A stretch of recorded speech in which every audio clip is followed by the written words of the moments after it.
One simple Ayurvedic massage therapies has such a huge benefits.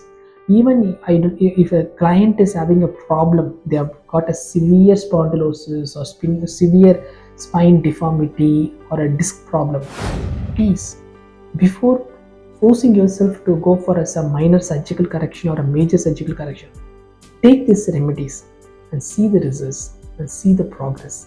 If you are able to see a prospective improvement and remission of the disease and deformities, don't you think that is really doing some benefit for your health?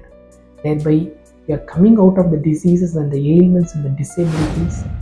This is something you need to understand. So, the viewers, please understand, spine deformity can affect even healthy individuals who are free and free from diseases and medications.